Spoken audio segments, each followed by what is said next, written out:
Moving our way over to the Eastern Eyre Netball Association now, and our correspondent, Kristy Turnbull, joins me on the line. How are you this week, Kristy? Oh, I am very well this week, thank you, Dan. Lovely to hear. Now, it was a couple of blowouts on the weekend. Let's start with the bigger of the two. Central Eyre United over Cowell, 78-38, really flexing their muscles there. Yeah, definitely. Look, last year's premiers are certainly getting better and better as this year goes on, and they're really starting to cement their regular positions and their set plays and combinations, and just coming out, by all accounts, just far too quick for the Cowgirls. Cow were a little bit depleted. They've got a bit of illness. There's a fair bit of illness floating around on the EP at the moment. Unfortunately, that C word is back, and we're all trying to dodge it, but yeah, so Cow were depleted, which they'll be hoping to get all those girls back on the court this week. But, Central United just far too strong, far too quick for those Cowgirls last weekend, and taking home that 78-38 win over Cow. Yeah, very good win for Central Eyre United, as it was for Kimba Districts, 59-33 over Ports.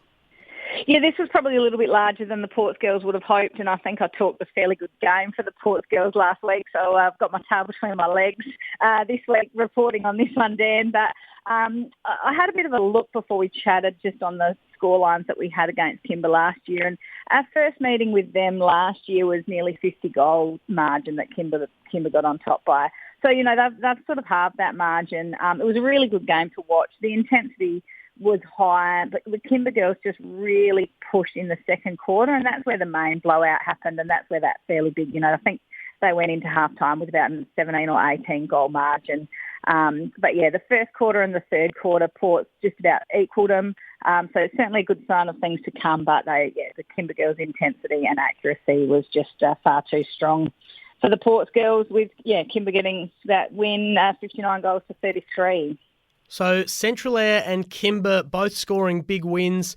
They both moved to 3-1 on the season. Eastern Rangers had the bye. They're also at 3-1 on the season. So those three teams, it is a very tight race between the three of them. There is no doubt about that. And I'd say at this stage, any of them could end up on top of the pack. But this weekend, Kimba Districts taking on Central Eyre United at Kimba. That is going to go a long way as to showing who's closest in the premiership race at the moment, or who's closest to touching Eastern Rangers, who have probably been the best of the bunch. Yeah, looking at that ladder, Dan, I had a bit of a look before as well, and it's certainly an interesting, there's some interesting things there, but all three of those top teams having only lost one game. So coming into the start of round two, like you say, this is really going to prove who those top of the table teams really are. And this one against Kimba and Storm, which Kimba got by about 10 goal, I think, last time. So that Kimba was the only team that beat Storm in the first round. So this is Storm will want a bit of payback on that, and they're going to come out. They've had a good win last week, really good win last week. They're really settling, like I said. They've got some amazing talent out there. They'll come in with both. I think both teams will come in full this week, and that could be the difference.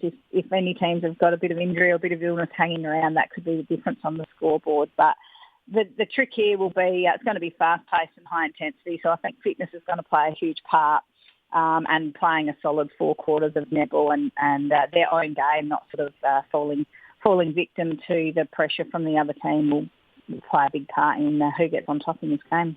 It was Kimba Districts 54 over Central Eyre United 44 at Woodner last time they played. So I don't know if you just went off the top of your head with that 10-point estimation there, but you were spot on, Kristy. I've got a few little notes written. I've got a book of when we talk, so I was hoping I had the scores right. Oh, you nailed it. That was back in round one, of course, and Eastern Rangers beat Cowell by 40 goals on Anzac Day to kick off the season in round one. They play again tomorrow at Cowell. Do you think Cowell can reduce that margin a little bit this time around? Look, I hope they can. I think Cowell will be fairly wounded after that big loss to Storm last week, and hopefully they've had the week to recover and have a really good training. They'll get all their girls back on the court this week against Rangers, because they're going to need that.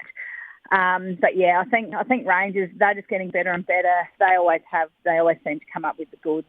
and their intensity will be hard for Cow to match. Rangers are playing beautiful netball, and Cow just haven't quite got that fitness to match yet, and that was proved against the Storm Girls last week. So, I hope the margin will be smaller than last time, but I still think Rangers will have a fairly comfortable win.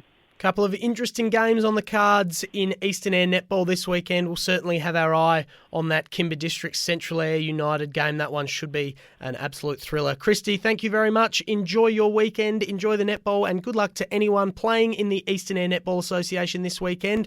We'll touch base with you again in a couple of weeks after the long weekend, Kristy. Yeah, that sounds good, Dan. You enjoy your weekend.